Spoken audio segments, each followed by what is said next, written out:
देखिए दोस्तों, आज बहुत सारे स्टूडेंट्स इसी कंफ्यूजन में हैं कि हम किस कॉम्पिटिटिव एग्जाम की तैयारी करें। क्या हम एसएससी एग्जाम्स की तैयारी करें या फिर बैंकिंग एग्जाम्स की तैयारी करना सही रहेगा या फिर रेलवे एग्जाम्स को टारगेट करना सही रहेगा। तो गाइस, अगर आपका भी ऐसा कंफ्यूजन है तो आज की इस वीडियो में ये कंफ्यूजन आपका बिल्कुल दूर हो जाएगा, क्योंकि यहां पर मैं आपको बताऊंगा कि अगर आपको जल्दी एक बढ़िया सरकारी नौकरी चाहिए तो भाई किस एग्जाम को आपको टारगेट करना चाहिए। देखिए गाइस, अगर आप ये सोच रहे हो कि मैंने तो पहले ही एसएससी एग्जाम्स को टारगेट कर रखा है, मैं तो केवल एसएससी एग्जाम्स की तैयारी करूंगा, या फिर मैं तो केवल रेलवे एग्जाम्स की तैयारी करूंगा, या फिर मैं तो केवल बैंकिंग एग्जाम्स की तैयारी करूंगा, और आप ये सोच रहे हो कि मैं जल्दी ही सिलेक्शन उठा लूंगा, तो भाई आप गलत फहमी में हो। बिना सोचे समझे, बिना कंपैरिजन के अगर आप किसी एक कैटेगरी के एग्जाम्स को टारगेट करके तैयारी कर रहे हो तो इसका नतीजा यह भी निकल सकता है कि देखते ही देखते आपकी एज निकल जाएगी, लेकिन सिलेक्शन आपका कभी भी नहीं होगा।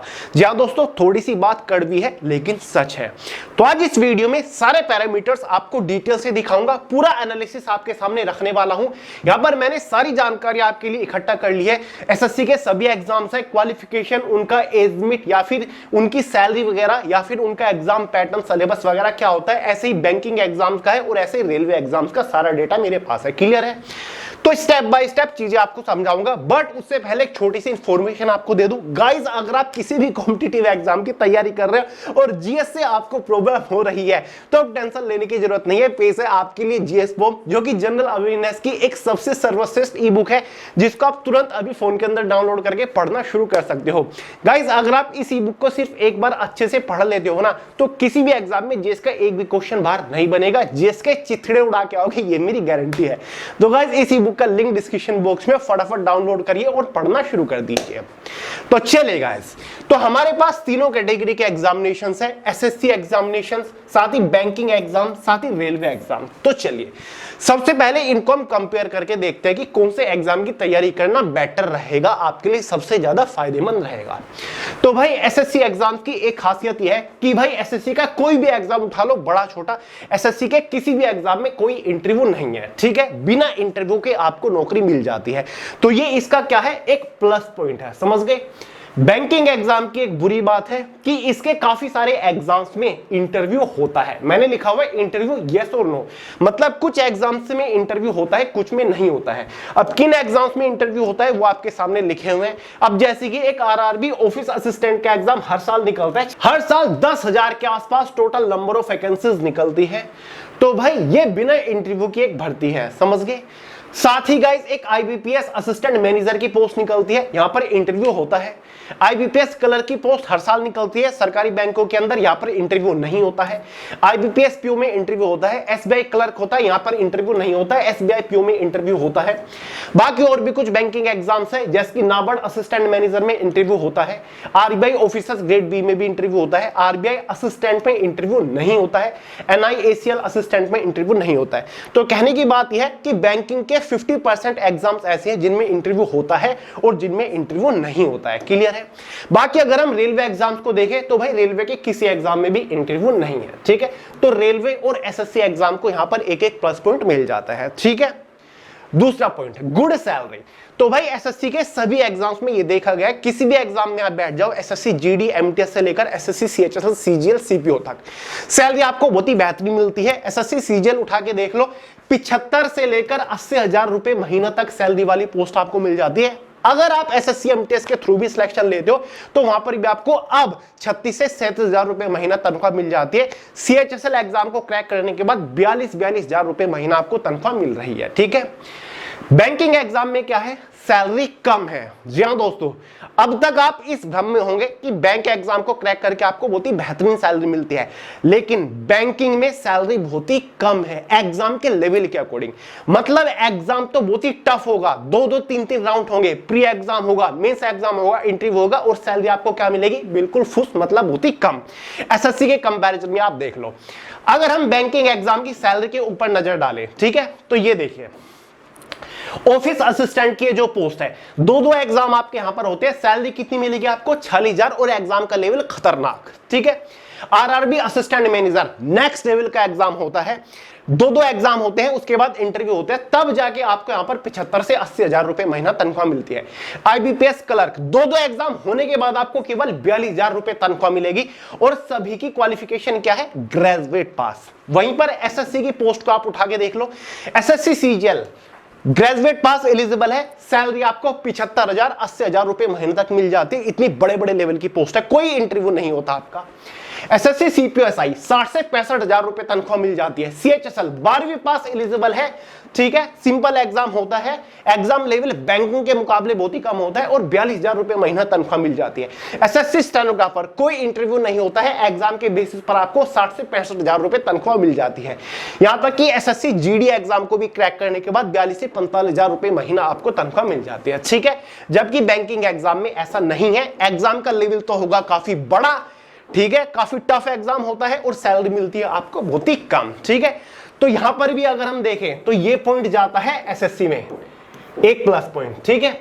रेलवे में भी सैलरी आपको अच्छी खासी मिल जाती है। रेलवे में भी जो सबसे छोटी पोस्ट है एनटीपीसी के अंडर या फिर ग्रुप डी की पोस्ट के ऊपर भी लोग 40-38 हजार रुपए महीना तनख्वाह उठा रहे हैं। तो रेलवे में भी सैलरी अच्छी है, ठीक है। तो यहां पर भी बैंकिंग सेक्टर हमारा पीछे रह जाता है सैलरी के मामले में भी। अगर आपको ज्यादा सैलरी चाहिए तो आपको ज्यादा मेहनत करनी पड़ेगी, पीओ जैसे एग्जाम निकालने पड़ेंगे, जहां पर आपका एक एग्जाम होगा, दूसरा एग्जाम होगा, इंटरव्यू होगा, जीडी वगैरह होते हैं, तब जाके आपको कहीं 80-85-90 हजार रुपए तनख्वाह मिलती है। तीसरा point, easy qualification. SSC exams के साथ ये एक खास बात है कि क्वालिफिकेशन बहुत ही टफ नहीं मांगी गई है। ये नहीं कि भाई ग्रेजुएट पास होना चाहिए, मास्टर डिग्री होनी चाहिए, उसमें भी 60% मार्क्स होने चाहिए। एसएससी में ऐसी ऐसी पोस्ट है, ऐसे ऐसे एग्जाम्स हैं जिनके लिए 10वीं पास मांगा गया है, 12वीं पास मांगा गया है, सिंपल ग्रेजुएट पास मांगा गया है। आप खुद ही देख लो, ये एसएससी के सभी एग्जाम्स हैं। सीजीएल में ग्रेजुएट पास एलिजिबल है, सीपीओ में सिंपल ग्रेजुएट पास, सीएचएसएल में 12वीं पास, स्टेनोग्राफर में 12वीं पास, एमटीएस में 10वीं पास, जीडी में 10वीं पास एलिजिबल है, ठीक है। कोई हायर क्वालिफिकेशन यहां पर नहीं मांगी गई है। वहीं पर अगर आप बैंकिंग सेक्टर को उठा के देखोगे तो बैंकिंग सेक्टर का हर एक एग्जाम ऐसा है जहां पर मिनिमम क्वालिफिकेशन ग्रेजुएट पास है। बैंकिंग सेक्टर में कोई भी ऐसी पोस्ट नहीं है, कोई भी ऐसा एग्जाम नहीं है जो कि 12वीं पास हो, बेस हो, या फिर 10वीं बेस हो। कम से कम अगर आपको बैंकिंग सेक्टर के लिए अप्लाई करना है, ग्रेजुएट पास होना चाहिए। और कुछ कुछ पोस्ट तो ऐसी है जहां पर ग्रेजुएशन में मिनिमम 60% मांग लेते हैं या फिर 65% मार्क्स मांग लेते हैं, क्लियर है। जैसे कि NIACL हो गया, यहां पर मिनिमम 60% मार्क्स मांगेंगे, NICL AO में भी 60% मार्क्स मांगेंगे, ठीक है। तो यहां पर बैंकिंग सेक्टर में जाने के लिए कम से कम ग्रेजुएट पास आपको होना पड़ेगा। तो भाई बैंकिंग सेक्टर में हायर क्वालिफिकेशन मांगी जाती है। बाकी रेलवे एग्जाम्स में भी क्वालिफिकेशन ईजी होती है। बहुत सारे ऐसे एग्जाम्स हैं जिनके लिए 10वीं पास ही कैंडिडेट्स एलिजिबल होते हैं, ठीक है। एनटीपीसी ग्रेजुएट मांगा जाता है, सिंपल 12th पास वालों के लिए भी है। सेक्शन कंट्रोलर ग्रेजुएट पास वालों के लिए, जो ग्रुप डी की है 10वीं पास वालों के लिए है पोस्ट। एएलपी 10वीं ITI और टेक्नीशियन 10वीं प्लस ITI, ठीक है। तो रेलवे एग्जाम के लिए भी कोई हायर क्वालिफिकेशन नहीं मांगी जाती। तो यहां पर भी एक एक प्लस पॉइंट आपका एसएससी और रेलवे के पास आ जाता है। बैंकिंग यहां पर भी पीछे रह जाता है, ठीक है। यानी कि बैंकिंग सेक्टर सबके लिए नहीं है, कम से कम ग्रेजुएट पास होना चाहिए। एसएससी मॉडरेट एग्जाम, एसएससी का जो एग्जाम लेवल रहता है वो मॉडरेट रहता है, ना तो बहुत ज्यादा टफ ना ही बहुत ज्यादा इजी रहता है, ठीक है।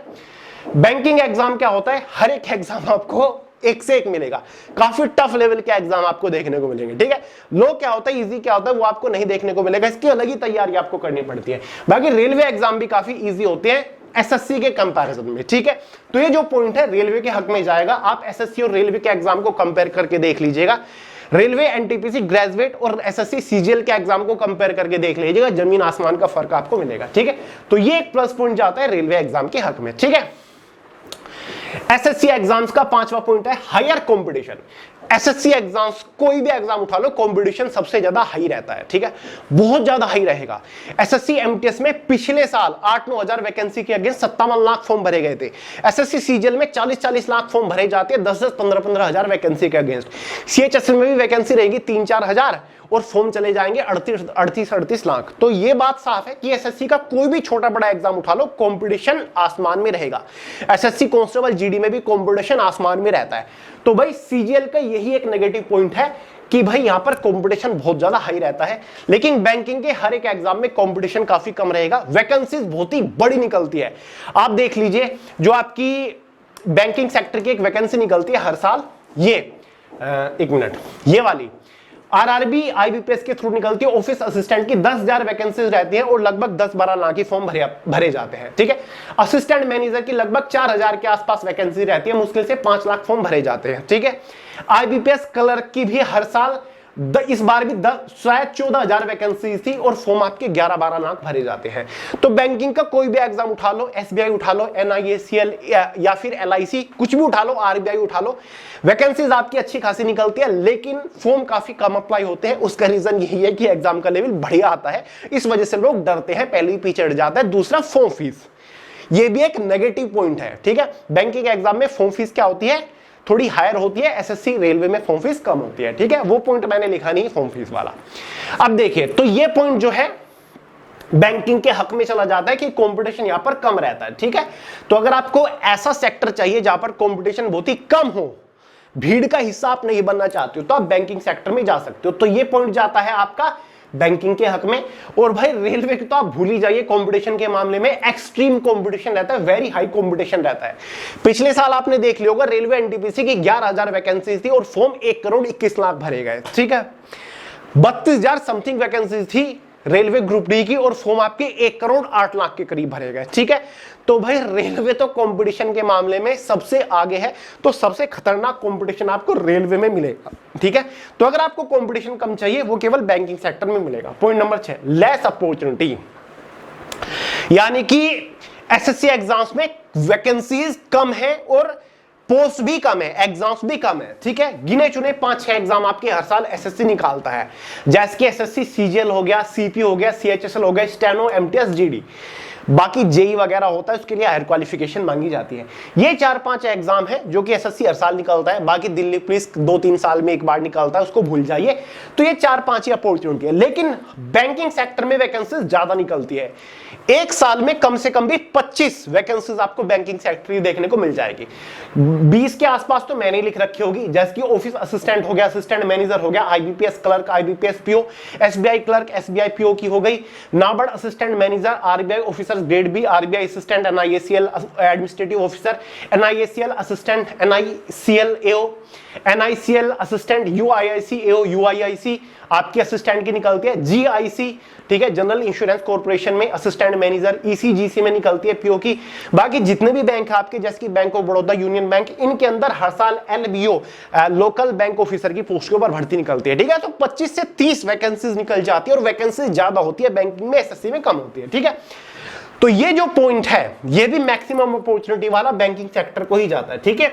और रेलवे में भी अपॉर्चुनिटी बहुत ही कम है, वही 4-5 गिनी चुनी वैकेंसीज है रेलवे में भी, ठीक है।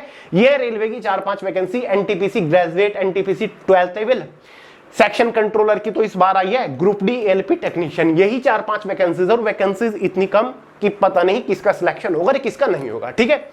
तो वैकेंसी सबसे कम होती है रेलवे में निकल रही है, उसके बाद निकल रही है कम के मामले में एसएससी में, ज्यादा वैकेंसीज जो निकलती है वो आपको केवल बैंकिंग सेक्टर में ही मिलेगी, ठीक है।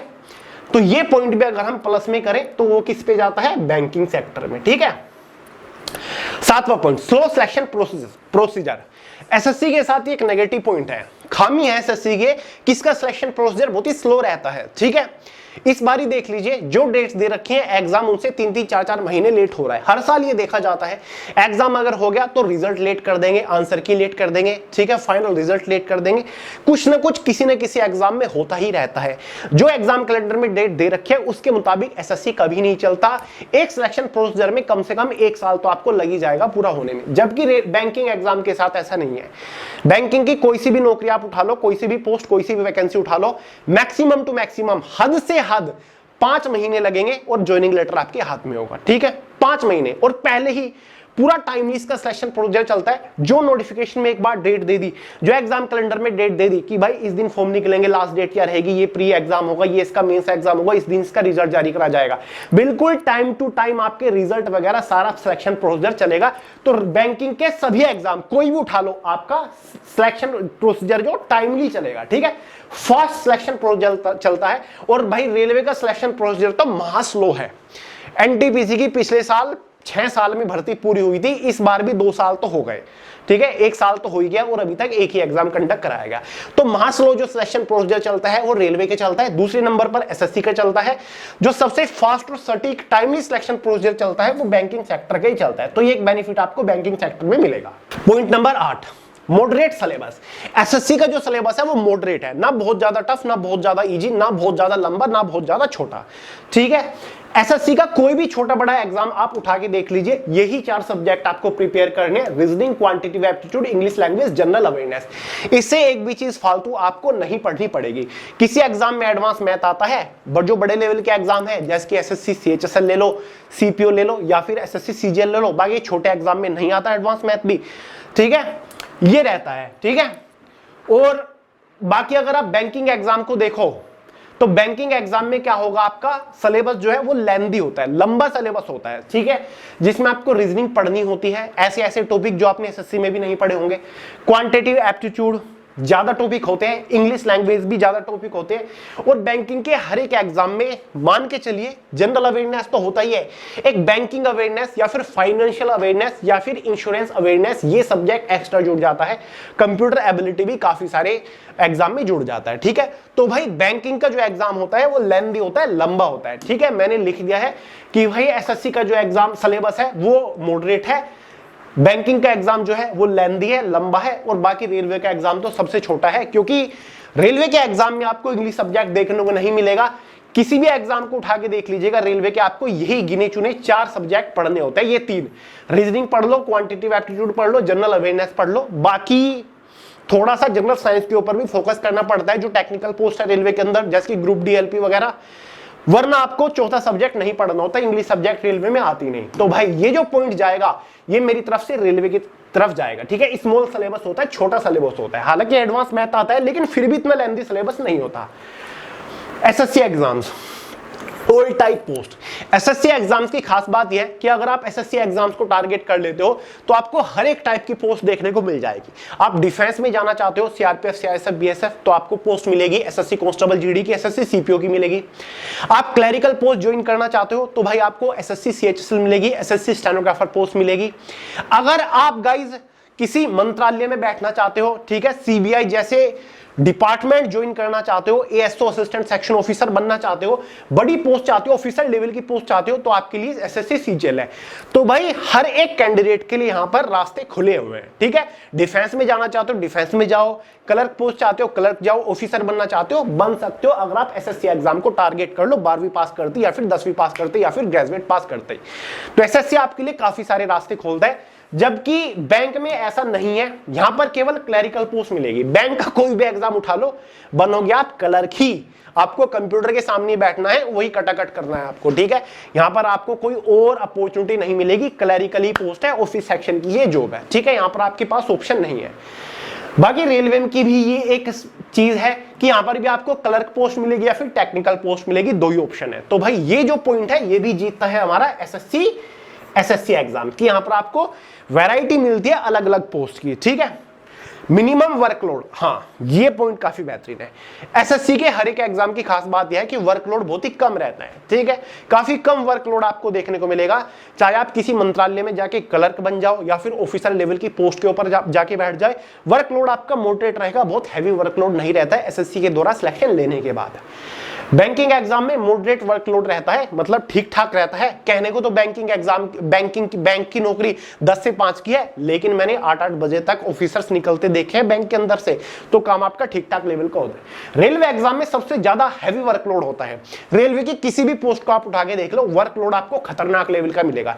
एनटीपीसी के थ्रू सिलेक्शन लेके आप क्लरिकल पोस्ट के ऊपर पहुंच जाते हो, वर्कलोड काफी रहेगा, चाहे वो आपकी टीसी की पोस्ट हो या फिर जूनियर कम टाइपिस्ट की पोस्ट हो, वर्कलोड नेक्स्ट लेवल का रहता है, चाहे फिर एएलपी की पोस्ट हो, ठीक है। आपको ओवर टाइम करना पड़ जाता है रेलवे के अंदर। तो ये जो पॉइंट जाता है ये जाता है एसएससी के पास। तो भाई एसएससी की तैयारी करते हो तो ये चीज आपको देखने को मिलेगी, जिस भी पोस्ट के ऊपर जिस भी भर्ती में आपका सिलेक्शन होगा, वर्कलोड आपका काफी कम रहेगा, ठीक है। इसके बाद आता है 11वां पॉइंट, मल्टीपल डिपार्टमेंट। अगर आप एसएससी एग्जाम्स को टारगेट कर लेते हो तो भाई ये बेनिफिट आपको जरूर मिलेगा कि आपको मल्टीपल भारत के केंद्र सरकार के अलग अलग विभागों को ज्वाइन करने का मौका मिलेगा। कैसे? ये एसएससी के सभी एग्जाम्स है। एसएससी सीजीएल के थ्रू आप एनसीबी के अंदर जा सकते हो, नारकोटिक्स विभाग के अंदर जा सकते हो, सीबीआई इनकम टैक्स के अंदर जा सकते हो, आईबी इंटेलिजेंस ब्यूरो के अंदर, रेलवे विभाग के अंदर जा सकते हो, आप मिनिस्ट्री ऑफ टेक्सटाइल जा सकते हो, मिनिस्ट्री ऑफ डिफेंस ज्वाइन कर सकते हो। बहुत सारी वैरायटी आपको मिलेगी। ठीक है, डिपार्टमेंट कितने सारे मिल रहे हैं, कोई एक विभाग नहीं है। अगर रेलवे एग्जाम्स की तैयारी करोगे तो आपको कौन सा विभाग मिलेगा, रेलवे मिलेगा।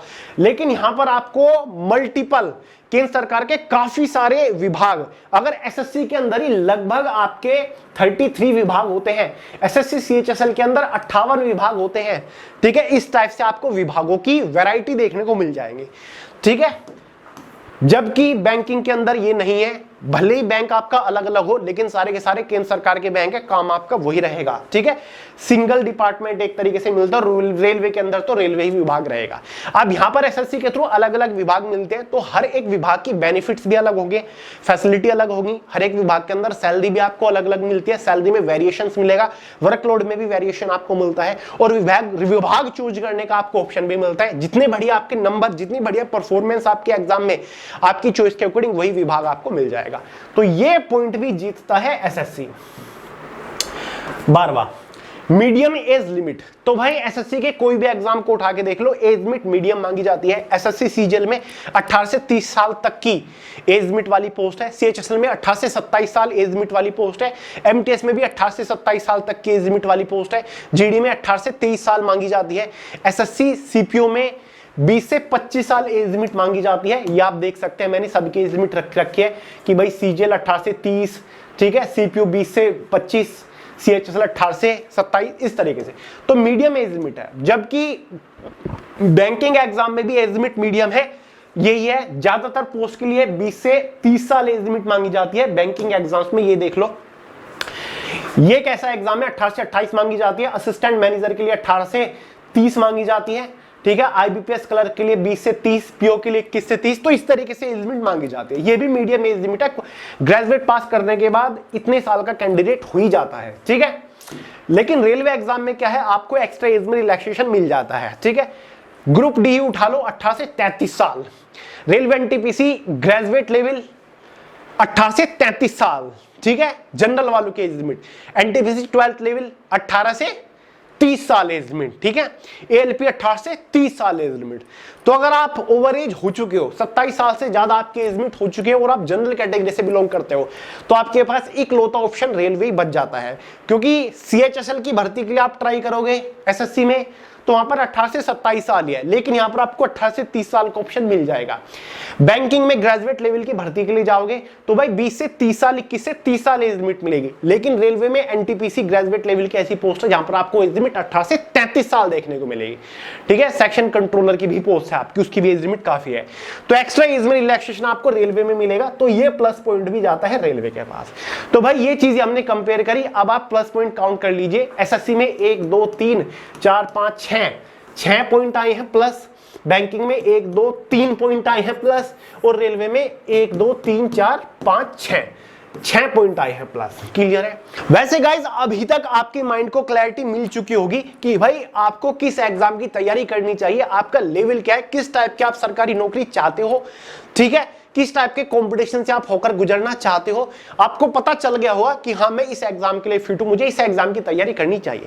अब मेरा ओपिनियन आप सुन लीजिए। ठीक है, 2012 से कॉम्पिटिटिव एग्जाम की शुरुआत मैंने करी थी, तैयारी करनी शुरू करी थी। सबसे पहले एनडीए का एग्जाम दिया था मैंने 2012 में, और 2018 तक मैंने कॉम्पिटिटिव एग्जाम की तैयारी करी।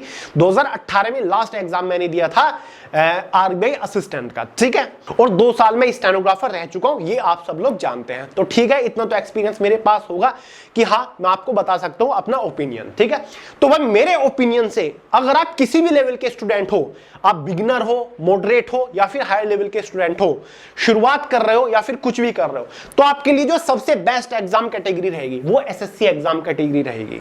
ठीक है, फिर चाहे फ्यूचर में आप रेलवे के एग्जाम की तरफ रुख करना चाहते हो, या फिर फ्यूचर में आप बैंकिंग एग्जाम की रुख करना चाहते हो, या फिर आप एसएससी के साथ साथ रेलवे एग्जाम को भी क्रैक करना चाहते हो, तो भी आपके लिए बेस्ट ऑप्शन रहेगा एसएससी एग्जाम। अगर आपने 10वीं पास कर रखी है, 10वीं बेस पर आप सरकारी नौकरी चाहते हो, तो एसएससी एग्जाम को टारगेट कर लो। एसएससी एमटीएस की पोस्ट होती है, जीडी की पोस्ट होती है। 12वीं पास कर रखी है, 12वीं के बाद सरकारी नौकरी चाहते हो, तो भाई एसएससी सीएचएसएल को टारगेट कर सकते हो, एसएससी स्टेनोग्राफर को टारगेट कर सकते हो, एसएससी दिल्ली पुलिस एग्जाम को टारगेट कर सकते हो। और ग्रेजुएट वालों के लिए तो एसएससी सीजीएल सीपीओ जैसी पोस्ट के ऊपर भर्ती यहां पर है। एसएससी एग्जाम की खास बात यह है कि इसका सिलेबस मॉडरेट होता है, ठीक है। अगर आपने एक बार एसएससी का सिलेबस पढ़ लिया तो भाई उस सिलेबस की बिना पर आप रेलवे एग्जाम्स को भी क्रैक कर सकते हो, आप बैंकिंग एग्जाम्स को भी क्रैक कर सकते हो, क्योंकि एसएससी का एग्जाम जो है वो रेलवे एग्जाम से कई गुना बेहतर है, कई गुना स्ट्रॉन्ग है, ठीक है। और बैंकिंग एग्जाम की भी तैयारी आप इजीली कर सकते हो, बस कुछ ही आपको नया पढ़ना पड़ेगा, जैसे कि फाइनेंशियल अवेयरनेस वगैरह चीजें आपको नहीं पढ़नी पड़ेगी, ठीक है, वो पढ़ना पड़ेगा। बाकी आप ऑलरेडी तैयार रहोगे। अगर आप एक बंदा एसएससी एग्जाम की तैयारी कर रहा है, एसएससी सीजीएल एग्जाम की तैयारी कर चुका है, तो बैंकिंग के किसी भी लेवल के एग्जाम में बैठ सकते हो और एग्जाम को इजीली क्रैक कर सकता है, थोड़े बहुत तैयारी के साथ ही। मेरा मानना तो यह है। तो भाई एसएससी तो king of all competitive exam है मेरे हिसाब से, मेरे ओपिनियन से। मैंने भी बहुत तैयारी करी है एसएससी की, ठीक है, तो मुझे अच्छे से पता है। तो अगर आप एसएससी एग्जाम को टारगेट कर लो, उसी के साथ साथ बिंदास आप रेलवे के एग्जाम के लिए भी फॉर्म भरो, रेलवे का एग्जाम भी दो, इजीली क्रैक कर लोगे। और अगर आप एलिजिबल हो तो आप बैंकिंग एग्जाम के लिए भी फॉर्म अप्लाई कर सकते हो। आप एसएससी की तैयारी से बैंकिंग एग्जाम को भी क्रैक कर लोगे। कुछ भी ऐसा नहीं है कि आप एसएससी की तैयारी कर रहे हो बैंक में नहीं जा सकते, जा सकते हो, आप बैंकिंग एग्जाम को भी क्रैक कर सकते हो। तो एसएससी एक ऐसा एग्जाम है, हर एक मामले में फिट है, कंपटीशन ज्यादा है, तो भाई आपको कंपटीशन से लड़ने की प्रैक्टिस हो जाती है, आप खुद ही देख लो। और यहां पर तो कंपटीशन वैसे ही कम है, ठीक है, तो आप कर सकते हो मेरे हिसाब से। तो भाई एसएससी एग्जाम्स को आप इजीली टारगेट कर सकते हो। और बाकी जो अननोन रैंडम डिपार्टमेंट के अंदर वैकेंसीज निकलती हैं, जैसे कि आजकल डीडीएमए ईएमआरएस के अंदर निकली हुई है, अगर आप उनके लिए भी एलिजिबल होते हो, उनके लिए फॉर्म अप्लाई करो, आपको अलग से नहीं पढ़ना पड़ेगा। एसएससी की तैयारी से ही उन एग्जाम को आप बिंदास फोड़ के आओगे, ये मेरा दावा है, ठीक है। तो चलिए दोस्तों, उम्मीद करता हूं आज आपका कंफ्यूजन दूर हो चुका होगा। अगर कोई डाउट हो, सवाल हो, कमेंट करके पूछ लीजिएगा। तो चलिए दोस्तों, आज की इस वीडियो में इतना ही था। पसंद आई हो लाइक करिएगा, दोस्तों के साथ शेयर करिएगा, चैनल को सब्सक्राइब करना मत भूलिएगा। मिलते हैं अगली वीडियो में बहुत ही जल्द, तब तक के लिए जय हिंद।